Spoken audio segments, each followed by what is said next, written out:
Boker Tov à tous. Dans cette Mishnah, on nous dit, c'est aussi lui qui déclara un crâne qu'il avait vu flotter à la surface de l'eau. Parce que tu as noyé, tu as été noyé, et ceux qui t'ont noyé finiront noyés. Donc, qu'est-ce qu'elle nous apprend cette Mishnah? D'abord, elle nous dit que non seulement qu'il y a une justice d'Akadosh Baruch Hu dans ce monde, mais ce qui est génial, c'est qu'en fait, Dieu, il utilise les êtres humains pour faire régner sa justice.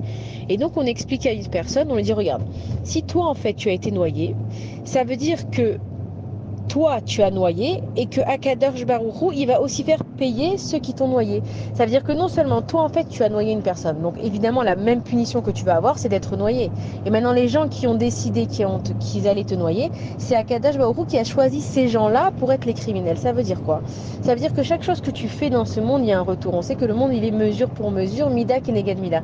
Ça veut dire que si toi tu laisses quelque chose arriver à quelqu'un, pose-toi la question déjà pourquoi est-ce que ça passe par toi? Ok, cette personne elle devait être punie, mais pourquoi est-ce que ça passe par toi? Pose-toi la question.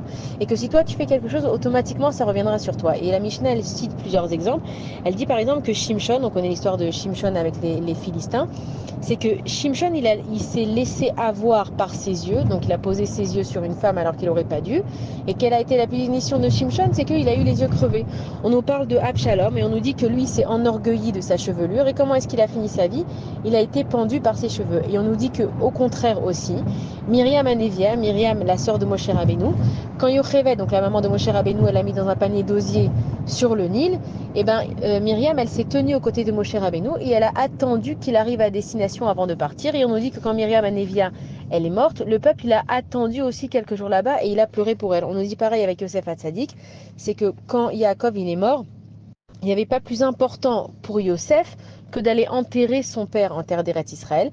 Et donc, qu'est-ce qui s'est passé quand nous, on est partis d'Égypte? Il n'y avait pas plus important pour les béné Israël que de ramener les ossements de Yosef. C'est-à-dire que non seulement Akadosh Baruch Hu, il est là, il dirige ce monde, mais il faut savoir que chaque chose qui arrive, d'abord, elle ne t'arrive pas pour rien. Si quelque chose t'arrive, c'est que toi, tu l'as fait à quelqu'un d'autre. Et que si toi, tu es l'instrument qui fait que quelqu'un a du mal, pose-toi la question, pourquoi est-ce que ça passe par toi? C'est que Dieu, en fait, il a plein d'instruments, c'est-à-dire quand on parle d'instruments, on va même parler des êtres humains. Dieu, il a plein de façons d'emmener la punition à quelqu'un qui le mérite. Mais si c'est toi l'outil de la punition d'Akadash Baruch Hu, pose-toi des questions. Est-ce que ça vaut vraiment la peine que ça passe par toi? Bonne journée à tous.